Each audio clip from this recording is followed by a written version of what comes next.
थोड्या वेळाने मयुरी खाली हॉलमध्ये आली तेव्हा हॉलमध्ये आयुष, अनय, राम आणि अभिही होते. ते सगळे मयुरीचीच वाट पाहत होते. सगळ्यांना असं स्वतःकडे पाहताना पाहून मयुरी जरा गोंधळली. आता पुढे. मयुरी, तू आधी जेवून घेतेस का? तसंही तू सकाळपासून काहीच खाल्लेलं नाहीये. इवन आम्हीही काहीच खाल्लेलं नाहीये. आपण सोबतच लंच करूया, हो की नाही दादू? अचानक अनय बोलतो. हो, बरोबर आहे अनयचं. आपण पहिले लंच करून घेऊ या. अभिही आपल्याला जॉईन होईल, हो ना अभि? दद्दू बोलता तसं अनय रागाने त्यांच्याकडे पाहायला लागतो. पण ते त्याच्याकडे दुर्लक्ष करत अभिच्या उत्तराची वाट पाहता, जो मयुरी आल्यापासून तिच्याकडेच पाहत होता. हो हो, चालेल ना, का नाही? अभिही सावरत बोलतो. मयुरीकडे पाहताना नेहमी त्याला साधनाची आठवण व्हायची, पण आज नकळत तो तिच्यात दडलेल्या भावनाला शोधत होता. त्याच्या सगळ्यात चांगल्या मैत्रिणीला शोधण्यात तो इतका गुंग झाला होता की त्यालाही नाही समजलं की तो किती वेळपासून मयुरीकडे एकटक पाहतोय. आणि याच गोष्टीचा अनयला जास्त राग येत होता. ते सगळेच लंचला निघून गेले. थोड्या वेळाने ते पुन्हा हॉलमध्ये जमा झाले होते. मयुरी, कुणी काहीच बोलत नाहीये हे पाहून दद्दूनेच बोलायला सुरुवात केली. तुला अनयने काल सगळा भूतकाळ सांगितला. आता तुला माहीत आहे की मी फक्त आयुष आणि अनय या दोघांचाच नाही तर तुझाही दद्दूच आहे. तुला गोंधळण्याची किंवा घाबरण्याची काहीच गरज नाहीये. तुला जे काही वाटतं ते आमच्याशी बोलू शकते. तुझ्या मनात जे असेल ते सांगू शकते. दद्दू तिला विश्वास देण्याचा प्रयत्न करत बोलता.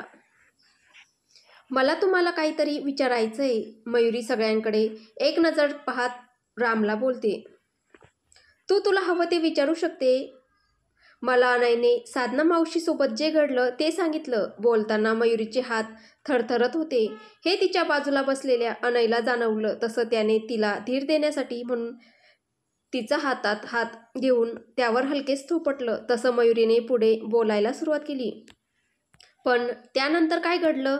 अनयच्या आईबाबांचा ॲक्सिडेंट कसा झाला? आणि आई, ती का हे घर सोडून तुम्हाला सगळ्यांना सोडून निघून गेली? शिवाय तिने कधीच तुम्हाला भेटण्याचा, तुमच्याशी कॉन्टॅक्ट करण्याचा प्रयत्न केला नाही. मग तुम्हाला माझ्याबद्दल कसं समजलं की तिला एक मुलगी आहे? अनयला जे नको होतं मयुरी तेच प्रश्न रामला विचारत होती. कुठे ना कुठे अभिलाही वाटत होतं की मयुरीने नको हे सगळं विचारायला. त्याला तिच्या नजरेत स्वतःबद्दल तिरस्कार नको होता.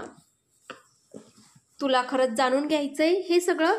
राम तिच्या नजरेत पाहत बोलता, ज्यात खूप सारे प्रश्न आणि त्यासोबतच असमाधान दिसत होते. हो, मला जाणून घ्यायचंय हे सगळं. ठीक आहे, मी तुला सगळं सांगतो, पण तुलाही प्रॉमिस करावं लागेल की तू कुणाबद्दलही काहीच गैरसमज करून घेणार नाही.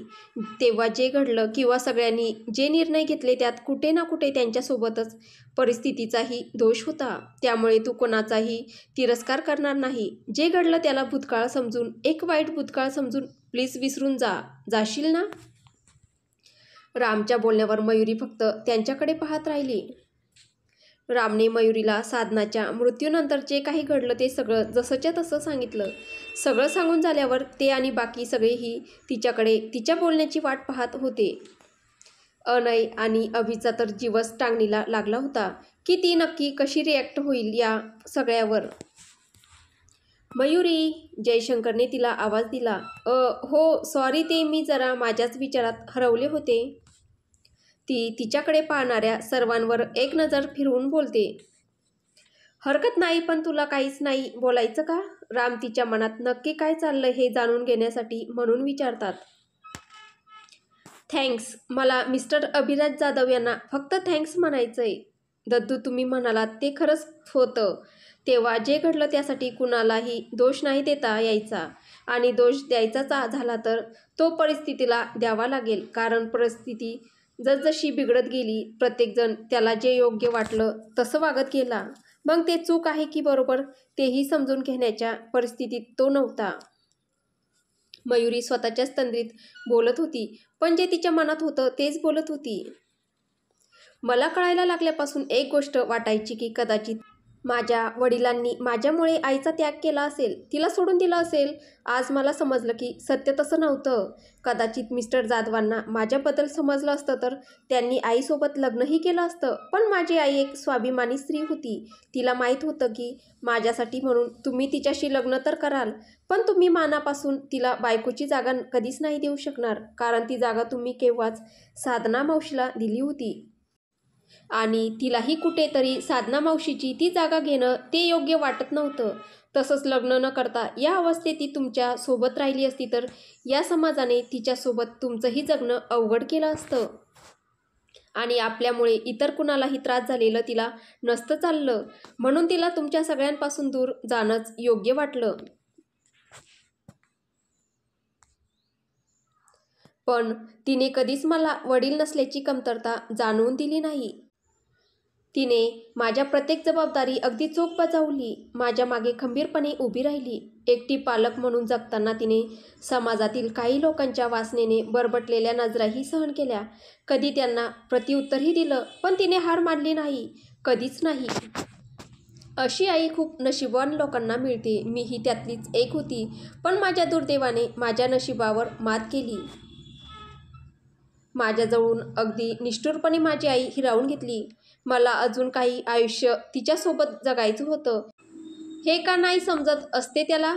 बोलता बोलता मयुरी भावूक झाली, म्हणण्यापेक्षा ती रडायलाच लागली होती.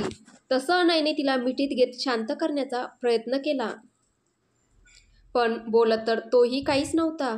बस तिच्या पाठीवरून हात फिरवत तिला धीर देत होता, तिला मोकळं होऊ देत होता. अभिलाही तिचा समजदारपणा पाहून आणि भावनासाठीची तिची तडफड पाहून भरून आले. तशीच काहीशी अवस्था आयुष आणि रामचीही होती. पण रामला कुठेतरी त्यांची हरवलेली भावना परत मिळाल्यासारखं वाटत होतं. थोड्या वेळाने मयुरी जरा शांत झाली. तसं तिच्या लक्षात आलं की ती अनयच्या मिठीत आहे. तसं ती पटकन त्याच्यापासून बाजूला झाली. मला माझ्या प्रश्नाचं उत्तर मिळालंय, पण तरीही अजून एक प्रश्न आहेच. तुम्हाला माझ्याबद्दल कसं समजलं? म्हणजे वेदा आंटीने तर माझ्याबद्दलच्या सगळ्याच गोष्टी सिक्रेट ठेवल्या होत्या, मग कसं? हे तू आयुषला विचार, तोच तुला सविस्तर सांगेल. दद्दू आयुषकडे बोट करत बोलता. तसं मयुरी ही उत्तराच्या आशेने आयुषकडे पाहायला लागते. वहिनी, ते म्हणजे तुझ्या ऑफिसमध्ये जी मीनाक्षी आहे ना, ती आणि भाई एकाच कॉलेजमध्ये सोबतच होते. एका प्रोजेक्टमुळे माझी आणि तिची ओळख झाली आणि पुढे प्रेम. एकदा ती तिच्या ऑफिसचे काही पिक्स मला दाखवत होती आणि त्यात तिने नवीन जॉईनिंग म्हणून मला तुझी ओळख करून दिली. त्याआधी आपासूनच मी आणि भाई भावना आत्या आणि तिच्या बाळाचा शोध घेत होतो. मला तिला पाहताच भावना आत्याची आठवण झाली. म्हणजे मला आठवतं तेव्हापासून मी तिचे फोटो पाहत आलोय, त्यामुळे मला तुला पाहिल्यावर तिचाच भास झाला. आणि मग मी ही गोष्ट दद्दू आणि भाईच्या कानावर घातली. मग मीनाक्षीच्या मदतीने मी तुमच्या ऑफिसमध्ये तू सबमिट केलेली माहिती मिळवली आणि त्या माहितीतून हे कन्फर्म झालं की तूच भावना आत्याची मुलगी आहेस. मग पुढचा प्लॅन भाईने तयार केला. आम्ही जवळजवळ 6 महिने तुझ्यावर नजर ठेवून होतो. त्यातूनच समजलं की तू एकटीच राहते आणि भावना आत्या केव्हाच हे जग सोडून गेली. तुला सतावणारा एकटेपणा त्याने हेरला आणि मग मीनाक्षीच्या मार्फत तुझ्यापर्यंत ते डेटिंग ॲप पोहोचवले. त्यानंतरचं तर तुला माहीतच आहे सगळं. एवढं बोलून आयुषी गप्प झाला. तुम्ही सगळ्यांनी पुढे काय करायचं ठरवलंय? मयुरी परत एकदा तिच्या मनातला प्रश्न विचारते. जे गुन्हेगार आहे त्यांना शोधून त्यांच्या कर्माची शिक्षा त्यांना द्यायची. यावेळी अनय बोलतो. आणि ते कसं? मयुरी विचारते. बस आजच्यासाठी हे खूप झालं, बाकी आपण उद्या बोलूया. मयुरीच्या विचारण्यावर अनय काही बोलणारच की दद्दू अचानक बोलता. पण दद्दू अनय बोलण्याचा प्रयत्न करतो, पण ते त्याला नजरेनेच नाही म्हणता. ठीक आहे अभि, तू माझ्यासोबत ये, मला तुझ्याशी जरा बोलायचंय. राम त्यांच्या जागेवरून उठत स्टडी रूमकडे जात बोलता. तसं अभिही काहीच न बोलता त्यांच्या मागे निघून गेला. आयुषनेही महत्त्वाचं काम आहे सांगून तिथून पळ काढला. आता तिथे हॉलमध्ये फक्त मयुरी आणि अनय हे दोघेच होते. किती समजदारपणा दाखवलास ग मिस्टर जाधवांच्या बाबतीत. मग मीच तुझं काय बिघडवलंय मला सांग तरी. का तू माझ्यापासून पळते? काय चुकलंय माझं? सांग ना. अनय मयुरीचं त्याला दुर्लक्षित करणं सहन न होऊन बोलतो तसं मयुरी तिथून उठून जायला लागते. नाही मयुरी, मी कालपासून पाहतोय तुझं हे वागणं आणि आत्ता मला त्याचं उत्तर हवंय. अनय तिचा हात पकडून पुन्हा तिला त्याच्या शेजारी बसवत बोलतो. अनय मला थोडं काम आहे. काही काम वगैरे नाहीये, सगळे बहाणे आहेत माझ्यापासून पळण्याचे. अनय ती अजून काही बोलण्याआधीच तिला अडवत बोलतो. पण मी म्हणतो का पळते तू माझ्यापासून? माझं काही चुकलंय का? तसं असेल तर मी तुझी मनापासून माफी मागतो, पण प्लीज मला असं इग्नोर नको करूस. प्लीज, मला त्रास होतो ग त्याचा. अनय अगदीच कळकळीने बोलत होता. त्याला होणारा त्रास त्याच्या बोलण्यातून त्याच्या चेहऱ्यावरून जाणवत होता. अनय प्लीज मला जाऊ देत. मयुरी त्याच्या हातातून स्वतःचा हात सोडून घेत बोलते. नाही, नेहमी तुझ्या मनासारखं नाही होणार. मला माझ्या प्रश्नांची उत्तरं हवी आहे. मला जाणून घ्यायचंय की कुठे माझी चूक झाली ज्यामुळे तू माझ्यापासून दूर राहायला लागली. ठरवून तुझ्याशी लग्न केलं याचा तुला राग आलाय का? की मी इतके दिवस तुझ्यापासून हे सगळं लपवून ठेवलं याचा राग आलाय? की मी तुला मिस्टर अभिराज जाधव हे तुझे वडील आहे हे तुला सांगितलं नाही याचा राग आलाय? सांग ना, नक्की कुठे कमी पडलोय मी म्हणून तू माझ्याशी अशी वागते? अनय तिचा हात आणखी घट्ट पकडत बोलतो. तुझी काही चूक नाहीये रे ना. तू कुठे कमी पडलाय? कमी तर मी पडले. चूक माझी झाली. तू माझ्यावर इतकं प्रेम करतो आणि तरीही मी तुला त्या दिवशी मारलं. माझ्या का लक्षात नाही आलं की समोर जी व्यक्ती उभी आहे ती माझा अनय आहे? मी कसं त्याला मारू शकते? माझ्या मनावर भीतीचं इतकं वर्चस्व होतं का की मी तुझा आवाजही ओळखू नये? हे गिल्ट मला मनातल्या मनात खातंय, त्रास देतंय.